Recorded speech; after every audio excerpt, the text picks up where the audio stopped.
Kala cakra, apa itu dalam supranatural Jawa yang bikin pemiliknya terlindungi dari gangguan gaib?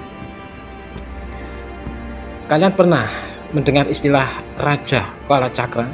Ilmu kebatinan Jawa ini sudah menjadi bahan perbincangan sejak lama karena mempunyai energi mistis yang katanya mampu melindungi pemiliknya dari gangguan gaib, khususnya dari sosok Batara Kala. Meski mungkin jarang terdengar di obrolan keseharian anak muda, informasi tentang Raja Kala Cakra tetap muncul di perguruan spiritual dan kalangan sesepuh Jawa. Nah, kali ini kita akan kulik tentang ajian ini biar kalian bisa paham kenapa ilmu fenomenal dan punya aura mistis yang bikin berdecak kagum. Kala Cakra berasal dari kitra Jawa. Kala Cakra yang artinya lingkar kehidupan dan waktu. Jadi ajian Kala Cakra adalah ajian yang tidak cuma soal mistis, tapi juga filosofi tentang kekuatan untuk mengendalikan waktu, ruang, dan energi dalam diri. Perguruan kejawen atau leluhur spiritual di Jawa sejak lama menyebarluaskan ajian ini sebagai metode perlindungan dari gangguan makhluk halus, terutama makhluk kuat bernama Batara Kala. Konon dahulu para pujangga dan spiritual elit di Jawa menuliskan Kala Cakra di dada secara batin agar bisa membaca dan memahami energi Batara Kala. Dari situ mereka belajar memanfaatkan energi ini untuk menjaga diri dan orang lain. Fungsi ajian ini tidak seperti ilmu kebal biasa. Ajian ini punya fungsi yang lebih dalam. Yang pertama, perlindungan dari gangguan gaib. Kalau sedang diadakan kenduri di bulan Suro atau Muharram, raja ini bisa digunakan untuk mengundang energi positif dan melindungi beserta dari gangguan makhluk halus. Yang kedua, melawan energi negatif Batara Kala. Batara Kala dalam kepercayaan Jawa dianggap entitas yang bisa menimbulkan malapetaka melalui ajian ini. Yang ketiga, pemberkatan dalam ritual. Raja Kala Cakra juga digunakan untuk tujuan spiritual seperti ritual penyembuhan, pesugihan, atau memberikan energi pada benda-benda pusaka. Nah, yang membuat ilmu ajian ini sulit ditaklukkan adalah proses laku spiritualnya yang berat dan terukur. Biasanya ada 5 laku utama yang harus dijalani secara disiplin. Yang pertama, sapu diri atau puasa nafas. Energi spiritual mulai dibersihkan dengan fokus pernapasan mendalam dari tenggelamnya matahari sampai tengah hari. Yang kedua, puasa bicara. Diawali pagi hari saat subuh hingga matahari terbit, kamu nggak boleh bicara sama siapa saja agar pikiran tetap jernih dan energi tersimpan. Yang ketiga, puasa tidur. Saat orang lain sedang istirahat, kamu justru harus tetap terjaga dengan kondisi mandi sebelum dan sesudah ritual tirakat berdasarkan wejangan pujangga keraton.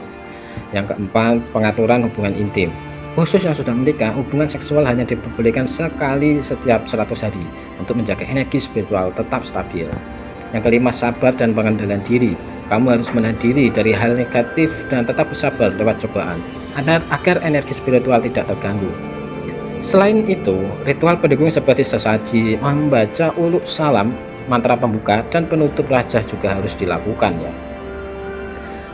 Raja ini biasanya terbentuk dari pola simbol 8 penjuru mata angin di dada batin pengguna. Pola tersebut mencerminkan pancaran energi pelindung dari segala arah.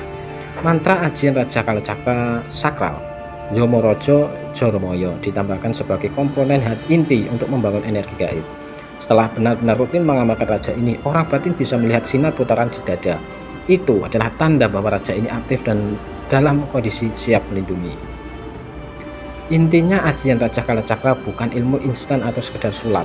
Meski memiliki aura mistis, ia lebih ke budaya spiritual Jawa yang kaya nilai filosofinya, yaitu melatih disiplin diri dan pengendalian mental, lalu mengasah kesadaran spiritual lewat tirakat dan ritual, kemudian memberikan proteksi dari energi negatif, dan semua itu untuk mengembalikan beserta perlindungan diri dan orang lain, bukan untuk serangan atau balas dendam.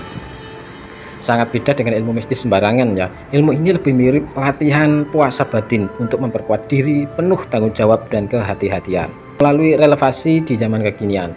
Walaupun era serba cepat dan pengaruh teknologi mendominasi, ajian Kala Cakra tetap punya relevasi.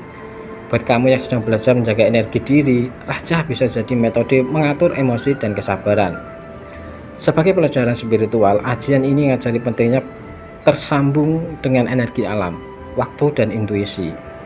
Untuk generasi milenial, ini bisa jadi referensi budaya lokal yang kaya dan layak dilestarikan. Kisah Ajian Raja Kalacakra bukan cuma soal mistis atau legenda Jawa. Ini adalah metode spiritual mendalam yang menggabungkan filosofi alam dan disiplin batin. Ia mengingatkan kita bahwa dunia kebatinan punya nilai kearifan dan pemahaman tentang energi yang tak kasat mata.